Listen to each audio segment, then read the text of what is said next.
महाभारत का युद्ध अपने अंतिम दौर में था। दुर्योधन का घमंड चूर होने लगा था। यह वही दुर्योधन था जिसे अपनी सेना और साहस पर बड़ा अभिमान था। सबके लाख समझाने के बाद भी वह पांडवों को न 5 गांव देने के लिए तैयार हुआ था और न ही शांति का रास्ता अपनाना चाह रहा था। अब वह जमीन पर पड़ा था। महाबली भीम के गदा के वार ने उसे बुरी तरह घायल कर दिया था और वह अपनी अंतिम सांसें गिन रहा था। तभी वह भगवान श्री कृष्ण की ओर देखकर बार बार अंगुली दिखाने लगा। आखिर पांडवों का साथ दे रहे श्री कृष्ण को अपने अंतिम समय में दुर्योधन क्यों उंगली दिखा रहा था? आइए जानते हैं महाभारत की यह रोचक कथा। महाभारत के दौरान दुर्योधन और भीम के बीच भीषण युद्ध हुआ था। तब दुर्योधन भीम के गदा के प्रहार से लहूलुहान हो गया। दुर्योधन को अपनी मृत्यु निकट दिखाई दे रही थी। तब उसने श्री कृष्ण की ओर देखते हुए 3 अंगुलियां उठाईं और कुछ बताने की कोशिश की। श्री कृष्ण ने जब दुर्योधन को देखा तो वह उसके करीब गए और जानना चाहा कि वह क्या बताना चाह रहा है। तब दुर्योधन ने अंतिम समय में अपनी गलतियों पर बात की। दुर्योधन ने श्री कृष्ण से कहा कि उसने महाभारत के दौरान 3 गलतियां की।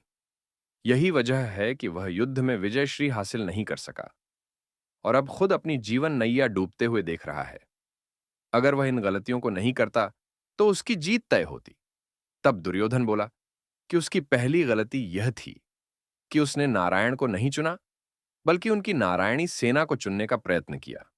अगर नारायण यानी श्री कृष्ण उसके साथ होते तो वह युद्ध जीत सकता था।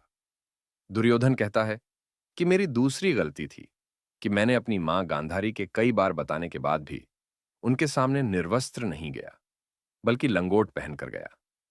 अगर मैं लंगोट पहनकर नहीं जाता तो किसी भी योद्धा के प्रहार का मेरे पूरे शरीर पर कोई असर नहीं होता और कोई भी मुझे परास्त नहीं कर पाता। फिर दुर्योधन अपनी अंतिम गलती के बारे में बताता है। दुर्योधन कहता है कि मेरी तीसरी और आखिरी गलती यह थी कि मैं युद्ध में आखिर में गया, जबकि अगर मैं युद्ध में पहले जाता तो मेरे भाइयों सगे संबंधियों की जान बच सकती थी। इस पर श्री कृष्ण दुर्योधन को समझाते हैं कि तुम्हारी हार की मुख्य कारण है कि अधर्म के रास्ते पर चलना, अपनी कुलवधू द्रौपदी का चीरहरण करना।